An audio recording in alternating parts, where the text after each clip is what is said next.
दीदी दीदी मेरी मदद कर दो दीदी। फिर आ गया, जरूर पैसे ही मांगने आया होगा ना। दीदी माँ जी कहाँ हैं? बस एक बार माँ जी को बुला दो, मेरी माँ की तबीयत बहुत खराब है, मुझे कुछ पैसों की जरूरत है। मेरी माँ ना बहुत भोली है, एक बार तुम लोगों की मदद क्या कर दी उन्होंने, तुम तो उनके सर पर ही चढ़ गए हो और रोज भीख मांगने यहाँ आ जाते हो। दीदी ऐसा नहीं है। त्रिशा क्या हुआ? और तुम यहाँ?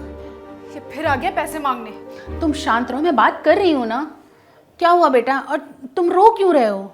माँ जी मेरी माँ की तबीयत बहुत ख़राब है, अभी हम उन्हें अस्पताल लेकर गए थे तो डॉक्टर साहब ने कहा है कि उनके इलाज के लिए 1 लाख रुपए लगेंगे। मैंने किसी ना किसी तरह 50,000 का इंतज़ाम कर लिया है, अब बस 50,000 और की ज़रूरत है। माँ जी प्लीज़ मेरी माँ की जान बचा लीजिए। तुम परेशान मत हो और रो मत, मैं भी आई। हाँ? फिर बेवकूफ बना दिया ना मेरी माँ को। और कितना पैसा चाहिए तुमको उनसे?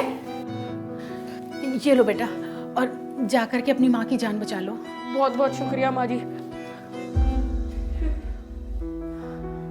माँ ये क्या किया आपने?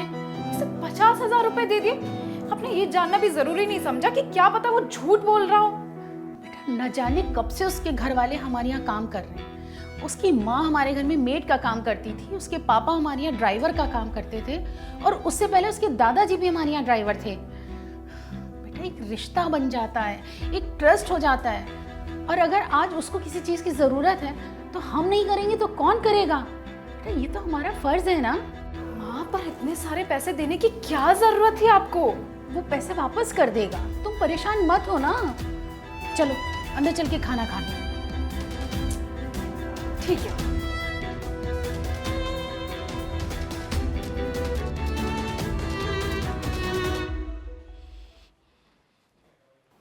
तू फिर आ गया यहाँ? आज क्या बहाना लेकर आया पैसे मांगने के लिए? हाँ, और पहले ना ये रोना धोना बंद कर।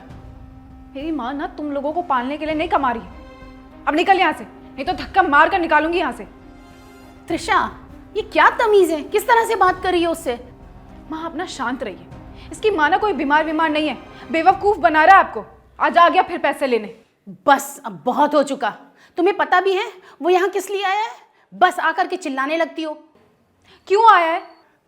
जो कल ये 50,000 रुपये ले गया था वो लौटाने के लिए आया है। लौटाने आया है? क्यों? क्योंकि अब इसकी माँ इस दुनिया में नहीं रही। क्या? हाँ, ये वो पैसे लेकर के अपनी माँ के इलाज के लिए हॉस्पिटल गया था, लेकिन तब तक इसकी माँ गुजर चुकी थी। ये वही पैसे लौटाने के लिए आया था, और तुम बिना बात के उसके ऊपर चिल्लाने लगी। माँ मुझे माफ कर दीजिए। So sorry. मुझे नहीं पता था कि तुम्हारी माँ इस दुनिया में नहीं है। देखो मैंने तुम्हें जो भी कहा ना, उससे मीन नहीं करती। I am so sorry. कोई बात नहीं दीदी, हाँ हम गरीबों के जज्बात कौन ही समझे।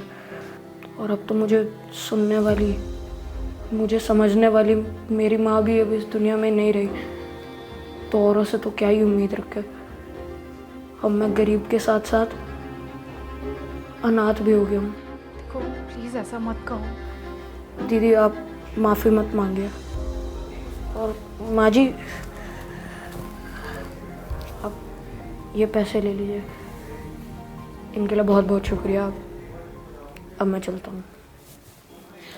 रुको, तुम हमारे साथ रहोगे? मतलब अब तुम्हारा इस दुनिया में कोई नहीं है। तुम चाहो तो हमारे साथ रह सकते हो। ये परिवार भी तुम्हारा ही है। हम तुम्हें अडॉप्ट करना चाहते हैं। सच में दीदी? मैं और माँ तुम्हारा ख्याल रखेंगे, है ना माँ? हाँ हाँ, क्यों नहीं। तो तुम रहोगे ना हमारे साथ?